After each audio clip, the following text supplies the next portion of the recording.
Hello friends, welcome back to my channel NS English Academy. This is Sonia. In this video, I'm gonna discuss most important Afro-American and Caribbean literature.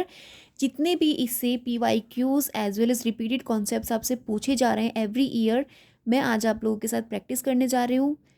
मेरी video को last तक देखिएगा. Will help you for your upcoming UGC NET exam and as well as you will find out so many questions from this single video in your exam. Okay, let's start without having much time. First question we have: the author of Black Skin White Mask. The author of Black Skin White Mask is, so we have the answer Frantz Fanon, right? This is most important text and repeated many time in literature exams. Next question we have: the Muse of History is a classic post-colonial essay by. The Muse of History, जिसे classic माना जाता है post colonial ऐसे में, किसने लिखा है? Derek Walcott ने, right? Derek Walcott, author of the essay the muse of history, right? Next question: he wrote an essay called Conrad's Darkness where he praises the earlier writer for offering him a vision of the world's half-mad societies. Identify the writer. So we have the writer V.S. Naipaul, right?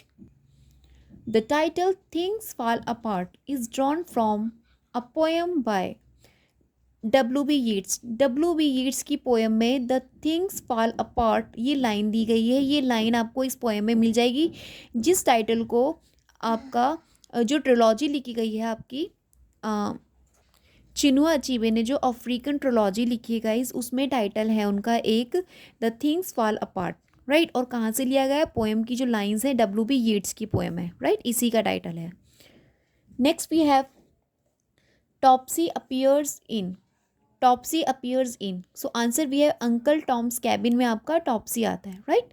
Next we have which of the following writers did not receive the Nobel prize of literature. देखिए, अगर मैं wall सोइनका को देखूँ, ये African writer हैं और basically ये जो है नाइजीरिया से बिलोंग करते हैं. इन्हों को 1986 में नोबेल प्राइज़ इन लिटरेचर में मिला है.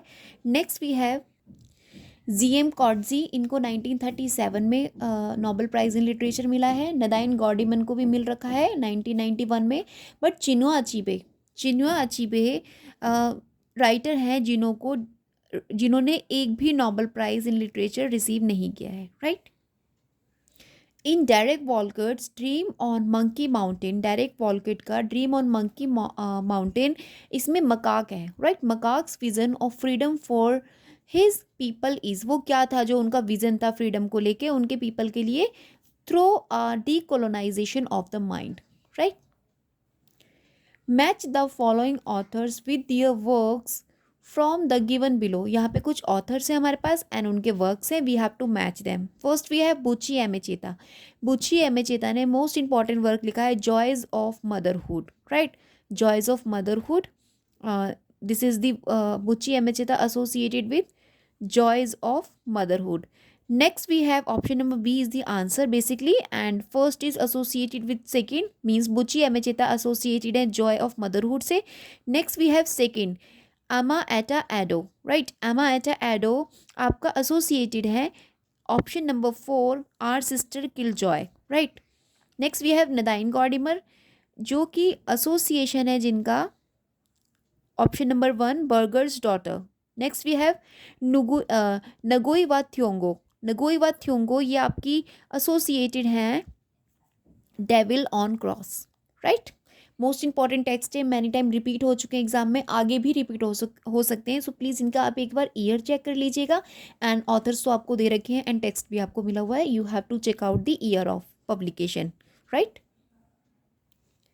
Match the following author with their play from the list given below. तो यहाँ पे कुछ ऑथर्स हैं और उनके कुछ प्लेस दे रखे हैं हमारे पास. जैसे first we have the Langston Hughes, Doreen Hansberry, E.D. Bullins, Emily Baraka, right? और यहाँ पे कुछ प्लेस हैं जैसे Dutchman, Clara's Old Man, right? Next Don't You Want to B Free and Raise in the Sun. Here are some place. तो हमें यहाँ पे मैचिंग करना है. तो हमारा गाइज आंसर है ऑप्शन ए, मीन्स जो हमारा फर्स्ट ऑप्शन है एसोसिएशन है उसका 3 से, like don't you want to B free, ये प्ले लिखा है आपका So guys, this is the play Don't You Want to Be Free, written by Langston Hughes. And next we have Raisin in the Sun, ये आपका Lauren हैंसबेरी ने लिखा है. And next we have Ed Bullins, right. Ed Bullins जो author है, association है इनका Clara's Old Man play से. एंड नेक्स्ट वी है एमेरी बराका जिन्होंने डचमैन लिखा है, जो कि इनका 1964 में पब्लिश हुआ था, right. Playing in the dark by Toni Morrison is a series of reflections on. So answer we have whiteness and the literary imagination, right. In which of the following works does the narrator proclaim either I am nobody or I am the nation? Right. So answer we have Derek Walcott ने The Schooner Flight में लिखा है. Okay. Next question. In the remarkably crucial courtroom scene of Their Eyes Were Watching God, जोरा नील Hudson का है ये work. Jenny is called upon to speak. Whose voice do we hear in the narrative? So answer we have the omniscient third person voice. Okay. Which of the following novels deals with the Biafran War? Biafran War से कौन सा novel है जो deal करता है? So answer we have Half of a Yellow Sun. Next question. Which of the following statements is not true regarding the poems of Derek Walcott? तो यहाँ पे आपसे पूछा है कौन सा ट्रू नहीं है. So answer we have option number D. In A Far Cry from Africa Walcott depicts his divided loyalties in the context of the चैंग्यूना uprising. Okay, this is the wrong statement. Apart from this, A, B and C are the right statement about the poem of Derek Walcott.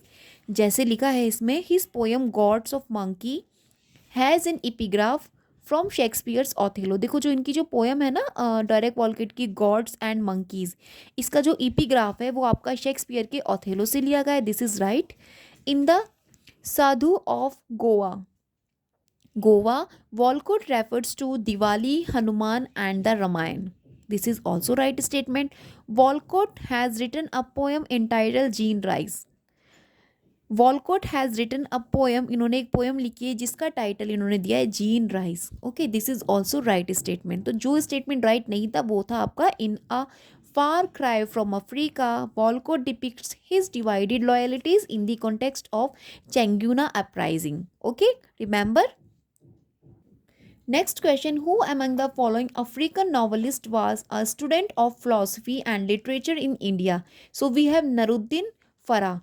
जो नूरुद्दीन फ़रा हैं ये guys African novelist हैं और a student of philosophy and literature in India, right. Nuruddin Farah. Next we have question. Ngugi wa Thiong'o changed the medium of his writing from English to Gikuyu. Okay, Gikuyu इन्होंने change की थी writing English से गिक्यूकू. Okay, remember थोड़ा सा pronunciation में इसका बाकी आप देख लीजिएगा, right. This is the change medium है इनका from English to Gikuyu. Okay, Ngugi wa Thiong'o का, जिन्हें हम अफ्रीकन लिटरेचर में पढ़ते हैं. और इनके जो फेमस वर्क हैं ये अफ्रीका के बेसिकली केन्या की हैं, जो आपकी निगोई वा थियोंगो है. और इनके अ ग्रेन ऑफ वीट जो इनका 1967 में वर्क आया है. पेटल्स ऑफ ब्लड 77 का. Weep Not Child 64 and Decolonising the Mind ये इनका ऐसे है जो 1986 में आया है इग्बो सोसाइटी के बारे में जिसमें ये बात करती हैं, है ना. तो these are the work most important है. इनकी ईयर ऑफ पब्लिकेशन आपको याद करके जानिए. निगोई वा थियोंगो की जो अफ्रीकन है बेसिकली केन्या से इनका जो बर्थ है वो केन्या में हुआ है निगोई वा थियोंगो का. एंड अफ्रीकन लिटरेचर में हम इनको पढ़ते हैं, right. Most important exam point of view से. Next question we have which of the following novels by Nuruddin Farah deals with foreign aid, right. So we have the option number B, gifts. Who of the following writers recreates the life of the Yuba and Igbo community?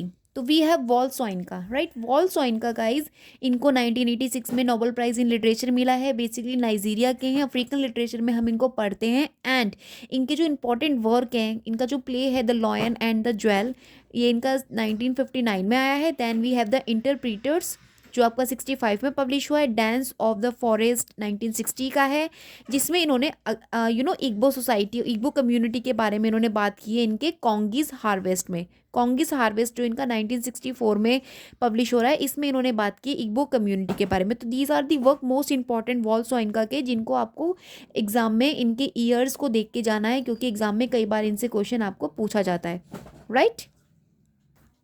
Next we have among Derek Walcott's play, which one is an exploration of colonial relationships through the Robinson Crusoe story? So we have the answer pantomime, right? Pantomime, pantomime, pantomime ये इनका Walcott's play, which one is explore of colonial relationships, ठीक है। तो pantomime the answer to this question.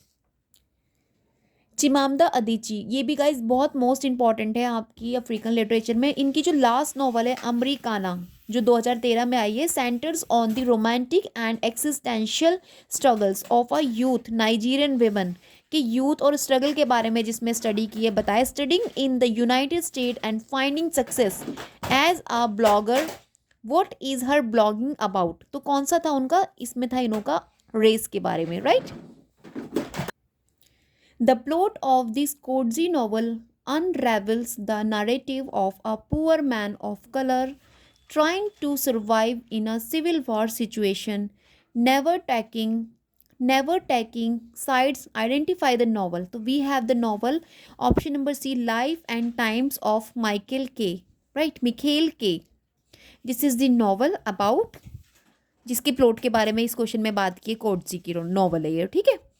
Next we have July's People is a novel by Nadine Gordimer की novel है ये। इन्हें भी हम अफ्रीकन लिटरेचर में पढ़ते हैं, और इनको गाइज नदाइम गॉर्डिमर को 1991 में नोबेल प्राइज़ इन लिटरेचर मिला है, और बेसिकली ये बिलोंग करते हैं आपका साउथ अफ्रीका से, right. This is the next question. A Dance of the Forest is written by, A Dance of the Forest Wole Soyinka ने लिखा है। आपने देखा होगा गाइज अफ्रीकन और लिटरेचर से मोस्टली आपसे टेक्स्ट और उसके राइटर के बारे में पूछा जा रहा है, या उनकी पब्लिकेशन ईयर्स के बारे में पूछा जा रहा है। तो प्लीज़ आप टेक्स्ट को बहुत ज़्यादा अच्छे से देख के जाइएगा, जितनी भी टेक्स्ट मैं यहाँ पे डिस्कस कर रही हूँ, और इसके अलावा जो ऑप्शंस में आपको दिख रहे हैं, प्लीज़ आप इन सभी टेक्स्ट का ईयर, पब्लिकेशन ईयर देख के जाइएगा, आपको डेफिनेटली एग्जाम में क्वेश्चन मिल जाएगा, ओके। और इसका भी मैंने आपको डेट अभी मैंने इसका बताया था, 1960 में आपका ये पब्लिश हो रहा है, A Dance of the Forest, written by Wole Soyinka, okay. और यहाँ पे गाइस देखिए कुछ आपको ऑप्शन दे रखे हैं। मार्गरेट एटवुड जो कनाडा की हैं, नदाइम गॉर्डिमर, चिनुआ अचीबे, वॉल्सोइनका, इन सबको हम अफ्रीका में पढ़ते हैं, अफ्रीकन लिटरेचर में। We studied these authors, okay. तो इन सब का भी आपको ध्यान रखना है, क्योंकि इनकी नेशनैलिटी से भी क्वेश्चन अक्सर आपसे पूछ लिया जाता है। नेक्स्ट क्वेश्चन वी हैव, सीत इज़ अ कैरेक्टर इन, देखिए सीत जो है आपकी टॉनी मॉरिसन की बीलव्ड जो इनकी नॉवल है, मोस्ट इंपॉर्टेंट है, 1987 में पब्लिश हो रही है। इस पर भी मैंने एक अपनी वीडियो बना रखी है, आप अगर चाहें तो उसको देख सकते हैं, जिसमें मैंने आपको ब्रीफ ओवरव्यू दिया है रिगार्डिंग बीलव्ड का, जिसमें मैंने इंपॉर्टेंट कैरेक्टर्स और ओवरऑल जो स्टोरी है उसके बारे में बताया। बहुत ज़्यादा मिनट्स की नहीं है, बट उस एक सिंगल वीडियो से आपको इस पूरी बीलव्ड स्टोरी के बारे में और इसके इंपॉर्टेंट फैक्ट्स के बारे में पता लग जाएगा। प्लीज़ आप जाके उसको भी देख लीजिएगा एक बार। Which of the following play is not written by Wole Soyinka. अब देखिए यहाँ पे पूछा है वॉल्सोइनका ने जिस प्ले को नहीं लिखा है, तो अभी मैंने आप लोगों को इसके थोड़े इंपॉर्टेंट बताए थे। The Lion and the jewel हमने डिस्कस किया था। The Dance of the forest ये भी हमने डिस्कस किया था कि 1960 में पब्लिश हुआ है। कॉन्कीज हार्वेस्ट जिसमें इन्होंने इग्बोस कम्युनिटी के बारे में बात की है। Master Harold and the Boys, this is not the work written, this is not the play written by आपका वॉल्सोइनका, ये नहीं लिखा है इनके द्वारा। Otherwise The Lion and the Jewel, The Dance of the Forest and Kongi's Harvest. मैं अगर आपको इनकी ईयर भी मैंने आपको भी मेंशन की थी, जो इन 1960 में the Dance of the forest है, एंड ये जो इनका नेक्स्ट वर्क है कॉन्गीज हार्वेस्ट, ये इनका 64 में प्ले आ रहा है, राइट। इसमें इन्होंने इग्बो सोसाइटी के बारे में, कम्युनिटी के बारे में बात की है। बहुत most important question work play है, इससे कई बार क्वेश्चन आ चुका है एग्जाम में, तो आप देख के जाइएगा। देखिए सारे वर्क आपसे पूछे गए इसमें।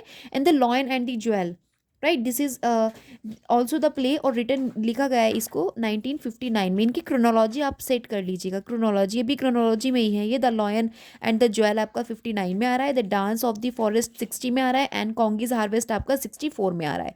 तो वॉल्स ज्वाइन करके देख के जाइएगा। और इनको लिटरेचर में नोबेल प्राइज इन लिटरेचर इनको 1986 में मिला है। Remember the year also, 1986, okay, the year when he receive Nobel prize in literature, right. Ikemefuna is a character in the novel. So this is the character, आपको Things Fall Apart में मिल जाएगा, जो कि Chinua अचीबे ने लिखा है। No Chinua अचीबे, हाँ, चिनुआ अचीबे ने लिखा है। 1958 में आई है ये। इनकी जो इनकी अफ्रीकन ट्रिलॉजी है ना, उसी का ये फर्स्ट पार्ट है, थिंग्स फॉल अपार्ट। और इसका जो टाइटल है वो आपको मिला था W.B. येट्स की जो पोएम है ना, वहाँ से, राइट। तो इससे भी बहुत से क्वेश्चंस एग्जाम में पूछे जाते हैं, तो इसको भी आप देख के जाइएगा, right. Next we have Jean Rhys Wide Sargasso Sea. This is most important work. अभी इसकी एग्जाम्स में आपसे लाइंस पूछी जा रही है, तो इट मीन्स ये जो आपका वर्क है, टेक्स्ट है, इंपॉर्टेंट हो गया है। इसकी आपको समरी करके जाना ही जाना है। और 1966 इसकी पब्लिकेशन ईयर है, राइट। जीन राइज ने इसको लिखा है। वाइट सरगासो सी, मैंने कई बार गाइज अपनी वीडियोज़ में इस टेक्स्ट के बारे में बताया है।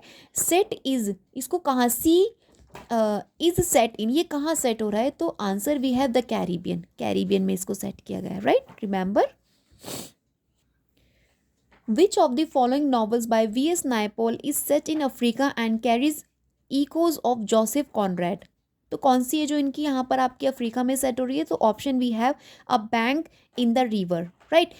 V.S. नायपॉल के सभी वर्क को क्रोनोलॉजी सेट करके आपको इसको तैयार करके जाना है। This is also most important for exam point of view. इनके सभी वर्क को क्रोनोलॉजी में सेट करना, उनकी ईयर्स का ध्यान रखना, आपको एग्जाम में कोई ना कोई क्वेश्चन पक्के से मिल जाएगा, राइट। देखिएगा, इस next question we have which is the correct sequence of the novels of V.S. Naipaul. देख लीजिए, अभी मैंने आप लोगों से डिस्कस किया है, एंड नेक्स्ट ही आपको क्वेश्चन मिल गया same. Which is the correct sequence of the novels of V.S. Naipaul. तो यहाँ पे आपको सेलेक्ट करना है राइट, जो सीक्वेंस में लिखी हुई है, मतलब क्रोनोलॉजी में लिखी हुई है। तो आंसर हमारे पास देखिए डी है। जो इनकी फर्स्ट नॉवल आप मान के चलिए, mystic masseur, this is the first. कभी भी आपको ऑप्शन में मिले द मिस्टिक मेजर, MM करके आप इसको याद कर सकते हैं, ये इनकी फर्स्ट है। Then The Suffrage of Elvira, Miguel Street, उसके बाद अ हाउस ऑफ मिस्टर विश्वास, ये इनकी मोस्ट इंपॉर्टेंट है। और इसकी आप समरी भी करके जाना, आपको इसकी समरी से भी क्वेश्चन कभी ना कभी मिल जाता है, okay. The novel has a scene where African American students are made to complete and fight with each other as they rush for the gold coins tossed on an electric blanket. Identify the novel. तो यहाँ पे जो novel है वो Ralph Allison की invisible man है, जहाँ पर स्टूडेंट वो लोग फाइट कर रहे हैं, कॉम्पीट कर रहे हैं एक दूसरे से, किसकी वजह से? गोल्ड कॉइन की वजह से टोस कर रहे हैं उसको, इलेक्ट्रिक ब्लैंकेट, राइट। तो दिस इज आपको सीन मिल जाएगा राल्फ एलिसन की इनविजिबल मैन में, okay. Which of the following arrangements is in the correct chronological sequence. यहाँ पे क्रोनोलॉजिकल सीक्वेंस आपसे पूछा गया है। देखिए यहाँ पे कुछ टेक्स्ट हैं, और बिलीव मी सभी टेक्स्ट इसमें जो दे रखे हैं मोस्ट इंपॉर्टेंट है। इन सब की आपको समरी पता होनी चाहिए, और इनका ईयर ऑफ पब्लिकेशन आपको पता होनी चाहिए। जैसे दियर आइज वर वॉचिंग, ये आपका 1937 में आ रहा है, जोरा नील हडसन ने इसको लिखा है। Native Son by Richard Wright के द्वारा लिखा गया। Invisible Man Ralph Ellison, and then we have Another Country by James, ये आपका बाल्डविन ने लिखा है, राइट। तो यहाँ पे सीक्वेंस में लिखा हुआ है। मुझे the eyes were watching God का अभी राइट नाउ ईयर पता था, तो मैंने आप लोगों के साथ डिस्कस कर लिया। 1937 जोरा नील हडसन के द्वारा लिखा गया है, ओके। और दूसरे और जो टेक्स्ट है उनको आप देख लीजिएगा एक बार। Which of the following characters is killed in Achibe's Things Fall Apart in conformity with an African tribal custom? देखो, अफ्रीकन ट्राइबल कस्टम की कन्फर्मिटी के लिए इन्होंने एक बच्चे को मार दिया था, जिसका नाम था इकमे फ्यूना, जो कि इसका अपना बेटा नहीं होता है। इसमें जो प्रोटैगनिस्ट होता है उसका अपना बेटा नहीं होता है, इसको ये मार देता है सिर्फ ये प्रूफ करने के लिए कि देखो इसके अंदर कितनी सिर्फ कंफर्म कर रहा है कि किसको कंफर्म कर रहा है, अपनी अफ्रीकन जो ट्राइबल इनका कस्टम है ना, उसको कंफर्म करने के लिए इस बच्चे की डेथ कर देता है, इसको मार देता है। ये इकमे फूमा, जिसको ये बहुत प्यार भी करता था कहीं ना कहीं, लेकिन इसको ये मार देता है। इस नॉवल के अंदर है ये, राइट। थिंग्स वाला पॉट में, जो चिनुआ अचीबे ने आपकी लिखी है, मैंने आपको बताया था, और 1958 में ये पब्लिश हुई। इससे कई बहुत से क्वेश्चंस आपको एग्जाम में मिल जाएंगे, और मेनी टाइम ये रिपीट करते हैं। इनकी अफ्रीकन ट्रिलॉजी करके नाम है इसका, इसमें 3 है, राइट। थिंक वाला पॉट इसका फर्स्ट पार्ट है, जो कि 58 में आपका पब्लिश हुआ था, और मोस्ट इंपॉर्टेंट एग्जाम में अक्सर पूछते हैं, राइट। यहाँ पे आपको फिर से अरेंज करना है। Arrange the following works in the order in which they appear, identify the correct code, No Longer at Ease, Things Fall Apart, A Man of the People, Arrow of God. देखिए African trilogy की जो मैं बात करी थी, thing fall अपॉर्ट जो आपका 58 में आता है, 1958 में, उसके बाद इसका सेकेंड पार्ट होता है नो लॉन्गर एट ईज, जो आपको 1960 में हो रहा है, and this is arrow of God, ये 1964 में आ रहा है, ठीक है। तो ये हैं अफ्रीकन ट्रिलॉजी के तीनों parts, first, second and third, right, जिसकी मैं आपसे भी बात करी थी। चिनुआ अचीबे ने लिखा है, most important trilogy, African trilogy बोलते हैं इसको। थिंग्स वाला पॉट, नो लॉन्गर, इसको टी एन ए टना करके मैंने इसको इस एक्रोनिम से लर्न किया हुआ है, टना, TNA, टना, टन टनाटन होता है ना, ऐसे ही टना। इससे आप इसको रिमेंबर कर सकते हैं और इसको क्रोनोलॉजी में सेट कर सकते हैं, राइट। तो this is the answer to this question, okay. Which of the following novels is not written by Jean Rhys. अब जीन राइस ने कौन सी नॉवल नहीं लिखी, देखिए। द क्विट अमेरिकन, ये आपकी लिखी है ग्राहम ग्रीन ने।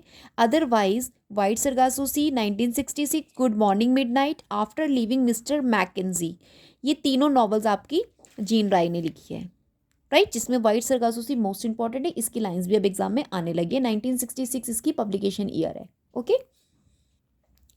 विच of the following African writer won the Nobel prize for literature, Nobel prize for literature के लिए किस किस को मिला हुआ है, right. So we have won, जिनने जीता है, राइट। तो नदाइम गॉर्डिमर, देखिए अगर मैं इन सब में देखूँ तो नदाइम गॉर्डिमर, जिनको मैंने अभी आपको बताया था 1991 में इनको मिला था। Otherwise Chinua Achebe, Ngugi wa Thiong'o and Bessie Head, इनको नोबेल प्राइज इन लिटरेचर नहीं मिला है। Not they receive Nobel prize in literature, remember, क्योंकि कंफ्यूज करने के लिए आपको क्वेश्चन में ऑप्शन दे देते हैं, एंड चिनुआ अचीबे से लोग बहुत ज़्यादा कंफ्यूज होते हैं। लेकिन आई एम टेलिंग यू, इनको कोई भी नोबेल प्राइज इन लिटरेचर नहीं मिला है, ना चिनुआ अचीबे को मिला है, ना निगोइवा थ्योंगो को मिला है, ना ही बेसी हैट को मिला है। नदाइन गॉर्डिमर को 1991 में मिला है, right. This is also match question. Match list 1 with list 2 according to code given. यहाँ पे कुछ authors है and here are some books हैं इनकी. First we have V.S. Naipaul, Jean Rai, Marina Warner and J.M. Coetzee. देखिए 4 Indigo और Mapping the Waters, White Sargasso Sea, Mimic Man. देखो guys, ये मिमिक मैन जो है ये आपका वी.एस. नायपोल का है, इन द ईयर 1967 में आ रहा है, आफ्टर 1 ईयर वाइट सरगासो सी, जो आपका 1966 में जीन राइस के द्वारा लिखा गया था। मोस्ट इंपॉर्टेंट वर्क है, और आपने देख भी लिया होगा कि कितनी बार ये only this text repeat in this series of mind. मेरी आज की वीडियो में आप देख सकते हैं कि कितनी बार ये जो पर्टिकुलर टेक्स्ट है जीन राइस का पूछा गया है। तो इट मीन्स गाइज ये बहुत इंपॉर्टेंट है, इसकी आप ईयर, और शायद से आपको ईयर भी याद हो गई हो, मैंने हर बार मैं आपको बोलती हूँ 1966, और 1967 में आपका मिमिक मैन आ रहा है, जो कि नायपोल का है, वी.एस. नायपोल का। Then we have J.M. Coetzee, J.M. Coetzee ने 4 लिखा है, FOE 4, which came in the year 1986। And then last हमारे पास है मरियाना वार्नर। मरियाना वार्नर का है आपका वर्क इंडिगो और Mapping the Water, okay. Which of the following is not written by Wole सोइनका।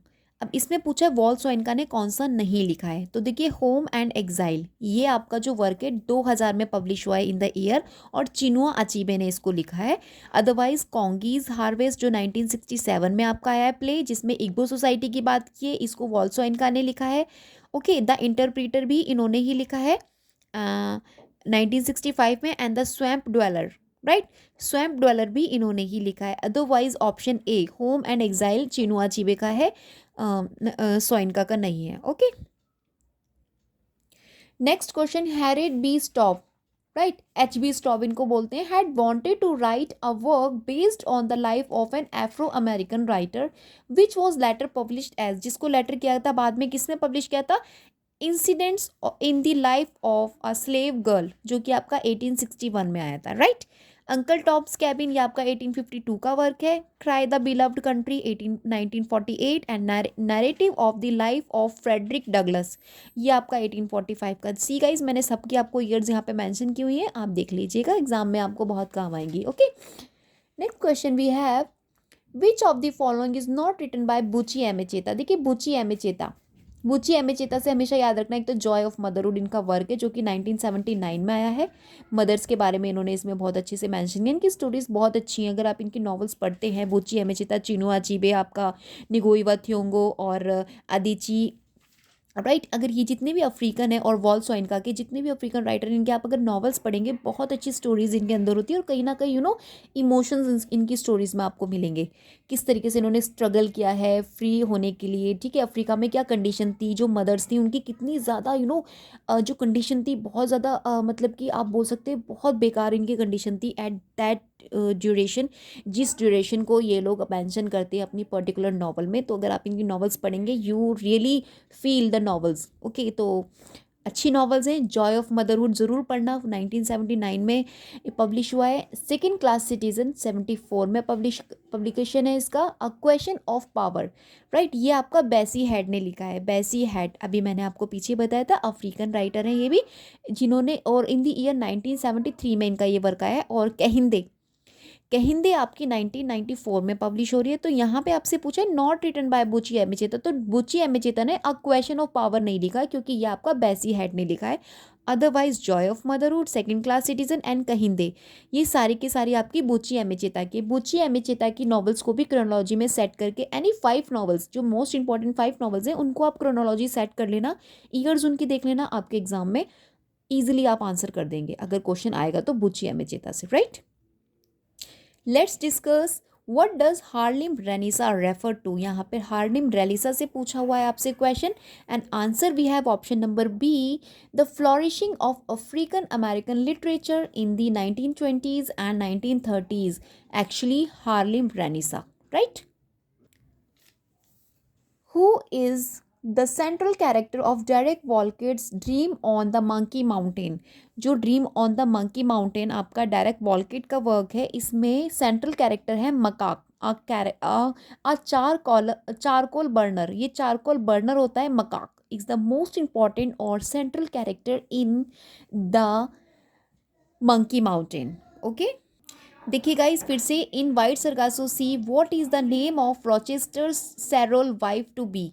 जो रॉचेस्टर की सैरोल वाइफ थी, जो आपने रॉचेस्टर किस में पढ़ा था, हमने ये जैन एयर में पढ़ा था जो 48 में पब्लिश हुआ था, राइट।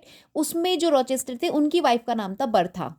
और और बर्था यहाँ पर जो वाइट सरगासो सी है, इसमें भी जो प्रोटैगनिस्ट होता है, right now I don't remember the name of that particular person, लेकिन उसकी जो वाइफ होती है उसको भी वो कहीं ना कहीं बर्था नाम का टाइटल दे देता है क्योंकि उसको ऐसे सिम्टम्स दिखने लगते हैं, या फिर आप ये कह लीजिए कि उसकी वो कंडीशन अपनी वाइफ की ऐसी कर देता है नॉवल के अंदर कि उसे भी वो बर्था के नाम से बुलाने लगता है। तो अगर आप इस नॉवल को पढ़ेंगे then you come to know कि क्या इस नॉवल के अंदर है। मगर Bertha character also seen in this novel, जिसमें प्रोटैगनिस्ट अपनी वाइफ को ये नाम देता है बर्था का। क्यों देता है? क्योंकि रॉचेस्टर की सिरोल वाइफ थी बर्था, जेन एयर में, राइट। इंपॉर्टेंट है, 1966 में आया है आपका White Sargasso Sea, Jean Rhys ने लिखा है। Okay, once again remind you. Purple Hibiscus is a work by Chimamanda Ngozi Adichie. ये भी आपकी Chimamanda Ngozi Adichie most important African writer हैं। पर्पल हैबिकस इन्हीं का वर्क है, आप इसकी स्टोरी एक बार पढ़ लीजिएगा, मोस्ट इंपॉर्टेंट है।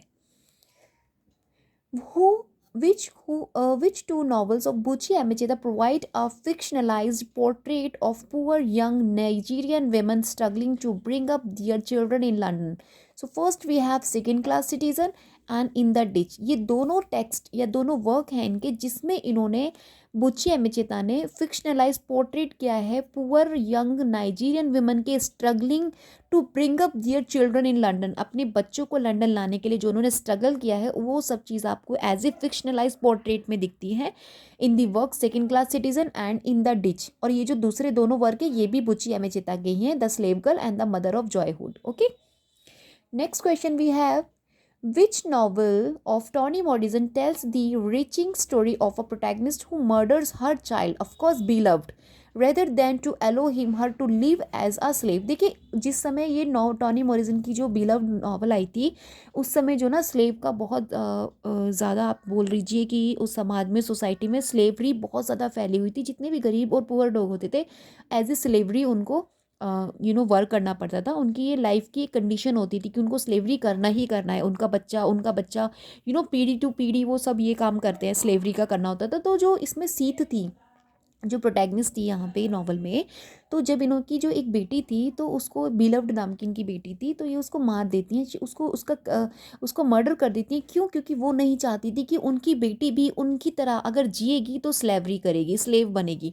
तो वो ऐसा नहीं चाहती थी, क्योंकि वो जानती थी कितनी मिजरेबल कंडीशन होती है जब एक स्लेवरी वाली लाइफ एक इंसान और स्पेशली एक विमन जीती है।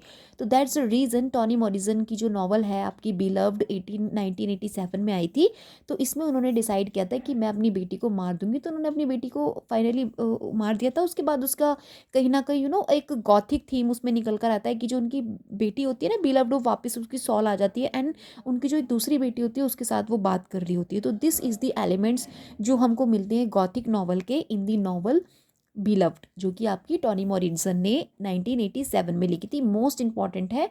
एंड देखिए आंसर यहाँ पे बिलव्ड है, बिलव्ड टाइटल भी है, और इनकी बेटी बिलव्ड उसका भी नाम है जिसका ये मर्डर कर देती है मदर उनकी, सीथ उनकी मदर होती है, SETHE, right. Next question we have, which two works of JM Coetzee won Booker Prize on 2 occasions, Life and Times of Michael K and Disgrace. ये दोनों वर्क हैं जिससे इन्हों को JM कॉटजी को Booker prize, man Booker prize मिला था। ओके। Next question, which of the following poems is quoted as the epigraph to A Raise in the Sun by Lauren हैंसबरी? अभी हमने पीछे डिस्कस किया था कि लॉरेन हैंसबरी ने आपका अ रेज इन द सन लिखा था। तो यहाँ पे पूछा है कोट एज द एपिग्राफ, तो कौन सी है वो? The Negro Speaks of Rivers. So this is not the answer actually. Answer we have Harlem. Okay, a Dream Deferred is the answer to this question. Okay, remember. Which two of the following novels deals with the theme of apartheid? देखिए apartheid का मतलब होता है रंग भेद, तो वो कौन सी नॉवेल्स है जिसका थीम आपने एक अपार्थेड देखा है? तो first we have July's People and Cry the Beloved Country. These two novels जो डील करती हैं आपकी अपार्थेड से। सो गाइस होप आपको आज के क्वेश्चन मेरे वर्थ लगे हों। एक्चुअली वर्थ नहीं है, ये बहुत ही इंपॉर्टेंट क्वेश्चंस मैंने आज आप लोगों के साथ डिस्कस किए हैं। एग्ज़ाम में जब आप बैठेंगे you definitely come to know कि इन सभी क्वेश्चन से आपको बहुत सी चीज़ें मिलने वाली एग्ज़ाम में, और आप इसी बेस पे, इस वीडियो के बेस पे आप इजीली आंसर कर पाएंगे मेरे क्वेश्चंस को। ओके, तो most important question and enough facts मैंने आप लोगों के साथ डिस्कस कर लिए इस वीडियो में, और आपको बहुत हेल्प करेंगे। Please do subscribe my channel if you are watching my video and if you not yet subscribe, so please do subscribe channel. क्योंकि इफ़ यू डोंट थिंक कि अभी आपके पर्सपेक्टिव के अकॉर्डिंग मेरा वीडियो नहीं है, बट इन फर्दर मैं आप लोगों के लिए और अच्छी इम्प्रूविंग वीडियोस लेके आऊँगी लिटरेचर के ऊपर, जिससे आपको इजीली एग्ज़ाम में बहुत हेल्प मिलेगी, राइट। सो प्लीज़ मेरे चैनल को सब्सक्राइब करके रख लीजिएगा। अगर आपको अभी भी मेरी कुछ वीडियोस में प्रॉब्लम्स या कमी लगती हैं, then you definitely sure about the further videos of mind, कि मैं इम्प्रूव करके जो भी मुझे लगेगा कि यहाँ पे मैंने कुछ कमी की, अदरवाइज़ मैंने कुछ ईयर्स नहीं आपके साथ मेंशन किए, डिस्कस किए, तो मेरी फर्दर वीडियोज़ में मैं हर वो चीज़ आपके लिए वीडियो में प्रोवाइड कराऊंगी, जिससे कि मेरी वीडियो से आपको इनफ नॉलेज मिल जाए रिगार्डिंग पर्टिकुलर टॉपिक जो भी मैं आपके साथ डिस्कस करूंगी। सो प्लीज़ कंडीशन ये है, you have to subscribe my channel and like the video. Till then bye bye, have a great day.